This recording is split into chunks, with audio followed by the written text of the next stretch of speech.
quinto ano! Tudo bem com vocês? Vamos concluir mais uma semana de aula? Vamos nessa! Para a semana nós vamos estar iniciando conteúdo novo, tá bom, galera? E para fechar, né, bem organizadozinho esse 8º capítulo, Tia Sam trouxe mais algumas informações para vocês sobre o movimento abolicionista. Pois é, que foi o assunto da nossa última aula, tá?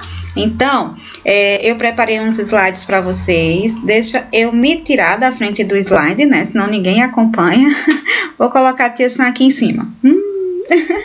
E vamos lá? Vamos ver mais algumas coisas bem interessantes, mais alguns conhecimentos bem legais sobre esse momento da história brasileira, tá bom? Tia Sam colocou aí, ó. Antes, lá fora do Brasil, como era que a escravidão era vista, né, fora do nosso país? Olha só o que diz aí o slide. Em meados do século XVIII, pela primeira vez na história, filósofos iluministas criticavam de forma absoluta a ideia da escravidão. Já não era mais aceito fora do nosso país. Em outros países, a ideia da escravidão já estava sendo muito criticada, certo? Consideravam a ideia de liberdade como algo natural que nascia com a pessoa, certo? Independente de cor, de raça, de nacionalidade, para eles, toda e qualquer pessoa tinha direito à sua liberdade. Em 1863, o decreto do presidente dos Estados Unidos, Abraham Lincoln, em acabar com a escravidão nos Estados Unidos, deu margem, ou seja, abriu a ideia para que os movimentos abolicionistas brasileiros fortalecessem sua campanha contra o regime escravocrata.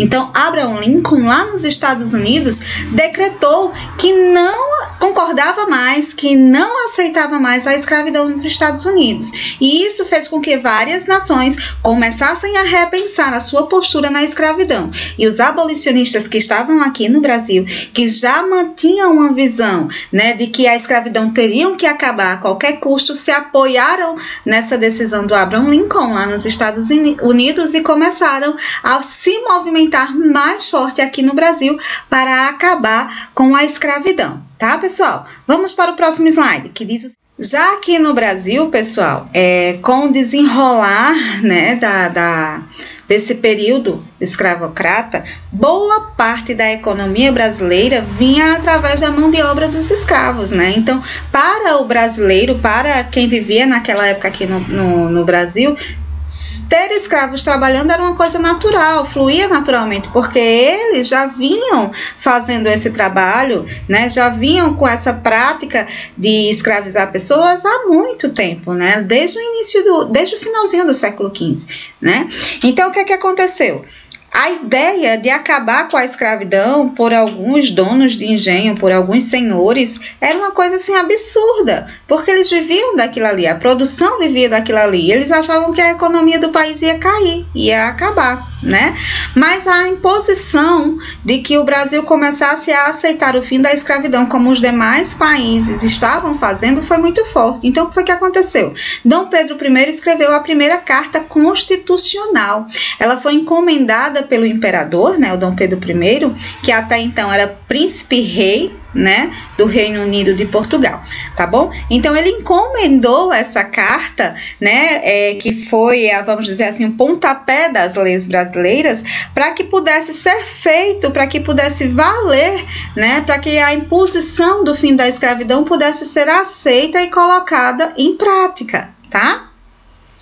No próximo slide, a gente tem aí, ó, fim do tráfico negreiro. Então, com essa Constituição, Dom Pedro decretou o fim da escravidão. E as outras coisas que aconteciam, né, que eram ligadas à escravidão, também foram acabando. Uma delas foi o terror do tráfico negreiro, né, pessoal? Justificar o tráfico negreiro era bem mais difícil. Só em 1850, depois de muita pressão internacional, foi feita uma nova lei, já que ninguém cumpria a lei que proibia o tráfico negreiro, acabando definitivamente com o mesmo. Os fazendeiros de café protestaram mesmo com a liberdade lenta e gradual. Eles não queriam de forma alguma que a escravidão acabasse, porque era como eles mantinham, né, suas fazendas, era um custo-benefício para eles espetacular, porque eles compravam um escravo que trabalhavam de graça para eles, eram obrigados a trabalhar, produziam muito e eles ganhavam muito dinheiro com isso.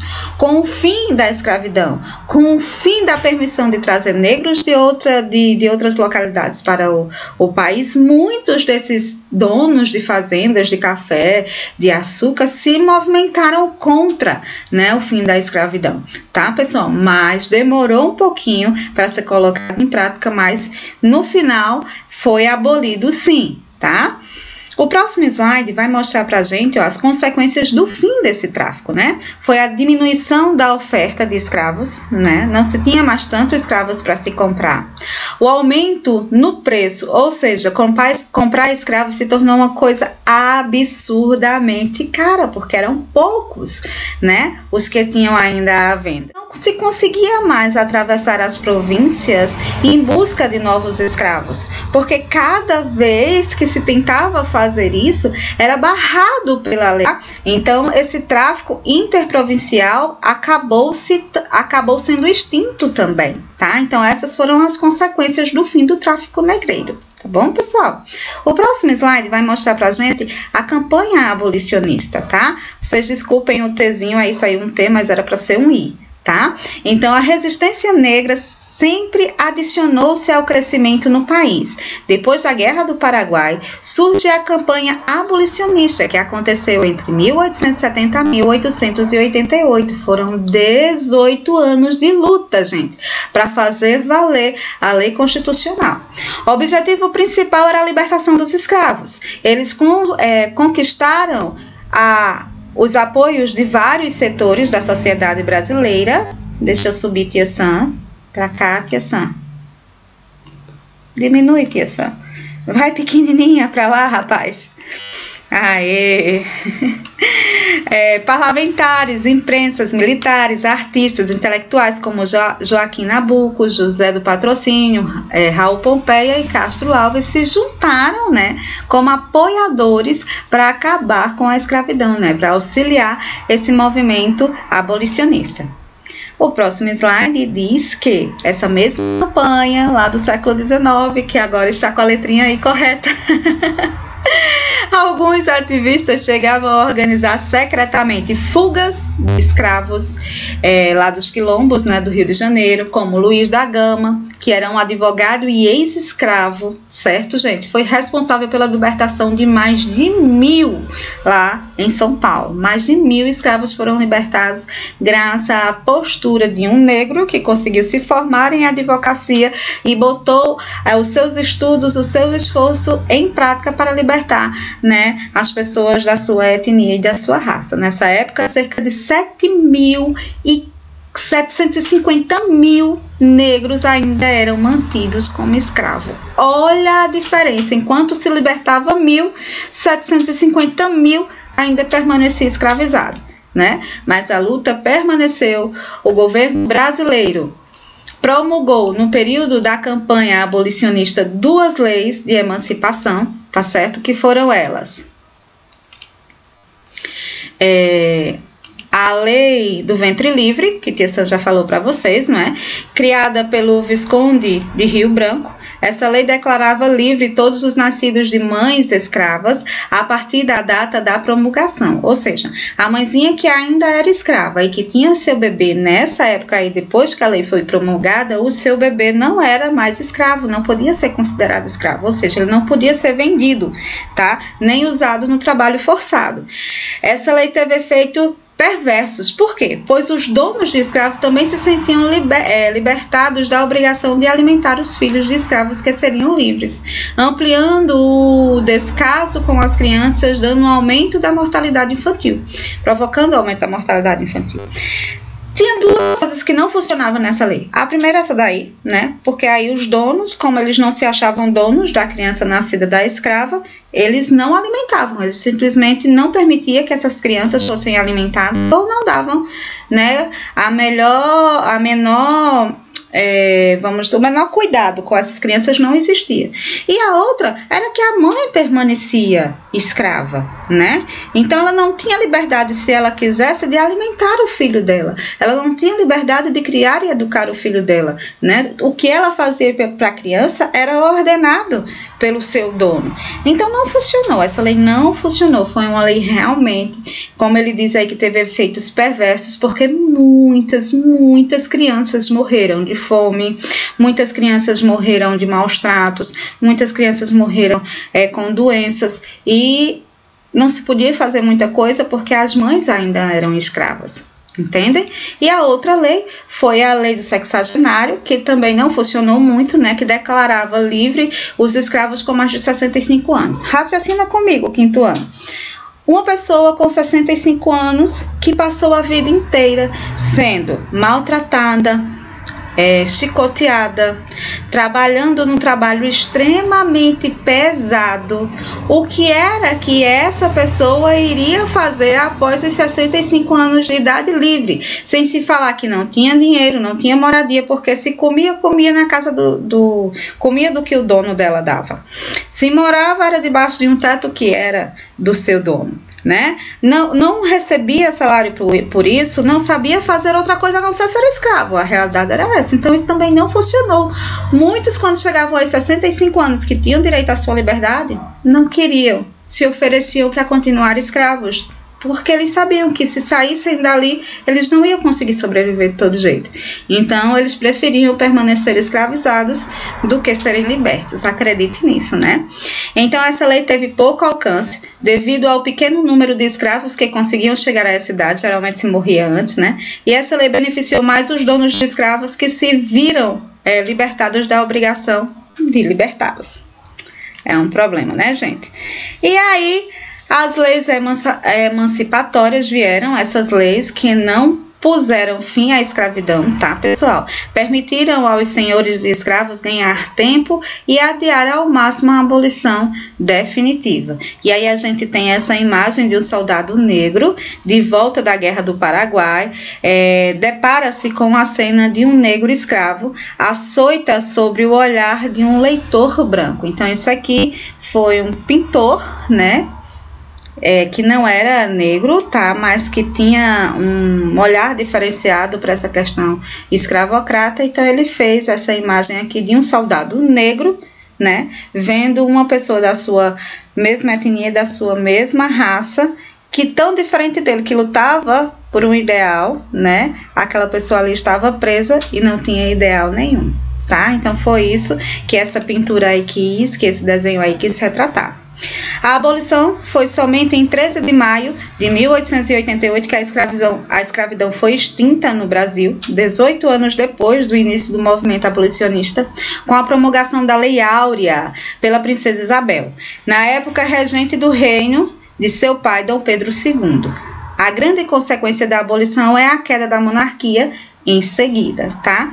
Houve sim, né, a libertação dos escravos, mas permaneceu uma situação muito difícil para os escravos, porque eles estavam livres, sim, mas eles não tinham condições nenhuma de se manter naquela situação, né? Então, houve a liberdade, mas não houve uma ajuda para eles, né? Não tinham moradia, não tinham o que comer, não tinham onde trabalhar, porque a maioria dos brancos não aceitavam os negros como funcionários, não queriam pagar salários para eles, tá? Queriam que eles permanecessem trabalhando sem uma remuneração, sem receber um dinheiro que fosse justo. Então, não funcionou muito, né? Mas depois da abolição, apesar da grande conquista e situação social dos negros, né? Apesar da grande conquista, a situação social dos negros ficou muito difícil, como eu já falei para vocês. Poucos possuíam bens, assim, sem receber qualquer ajuda do governo, boa parte dos negros continuavam nas fazendas que haviam trabalhado até então. Durante muito tempo, os livros escolares apresentaram a abolição como uma doação da princesa Isabel, que ficou conhecida na época como a Redentora. Mas nas últimas décadas, graças a novos e aprofundados estudos, a abolição passou a ser vista como um processo envolvendo uma multiplicidade de fatores, entre os quais cabe destacar a resistência escrava e o movimento abolicionista. Na verdade, onde houve escravidão, houve resistência. Segundo o historiador João José Reis, só entre 1807 e 1835, a província da Bahia presenciou mais de 20 revoltas promovidas pelos escravizados.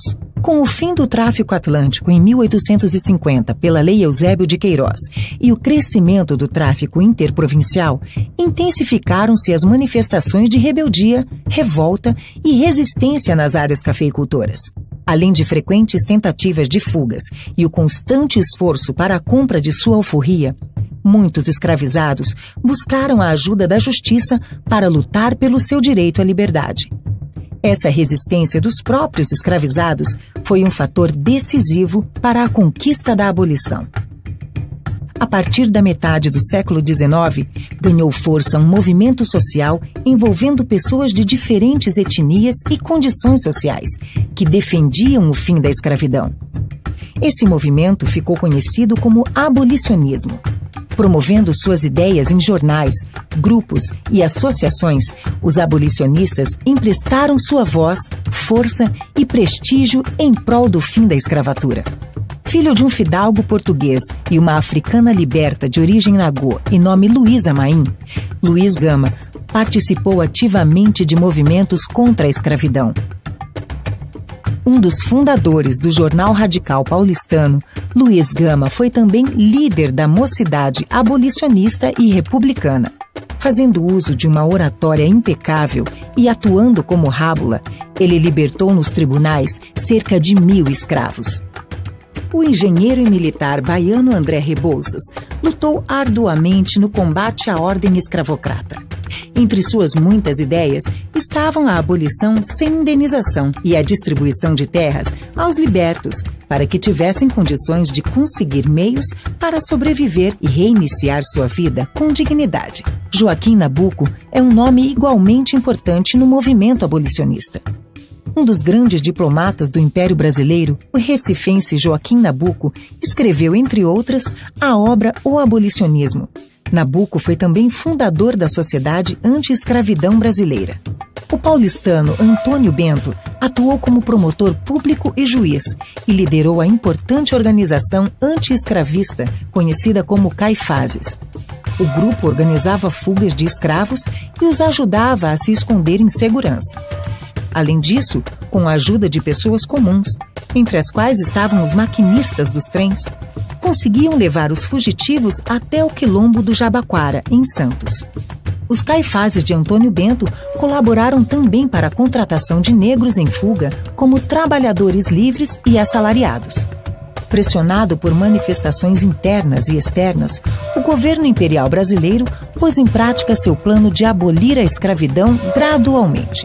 E, para isso, aprovou as chamadas leis abolicionistas. A Lei do Ventre Livre, de 1871, dizia que os filhos de mulher escrava, nascidos a partir daquela data, seriam considerados livres a partir da idade de 8 anos. Mas os senhores ainda tinham o direito de ficar com eles até os 21 anos de idade. Em 1885, a Lei dos Sexagenários declarava livres os escravos com mais de 60 anos, mas poucos conseguiam atingir essa idade. A lei provocou reações contrárias ao governo imperial e a campanha abolicionista esquentou, conseguindo o apoio de diversos setores da sociedade. Em 1888, Dom Pedro II estava em viagem pela Europa e sua filha, a princesa Isabel, que ocupava interinamente o trono, finalmente cedeu às pressões e aprovou a Lei Áurea no dia 13 de maio, declarando extinta a escravidão no Brasil. A lei vinha apenas documentar uma conquista que já se avistava, graças à luta dos escravizados em prol de sua liberdade e dos movimentos civis em prol da abolição. Os afrodescendentes iniciaram um novo e longo caminho em busca da inclusão social. Essa nova caminhada foi embalada por manifestações de resistência, como a capoeira, as irmandades religiosas, as associações culturais, as casas voltadas à prática de religiões de matriz afro, além de uma expressiva participação nos mais diversos setores da vida social e política brasileira.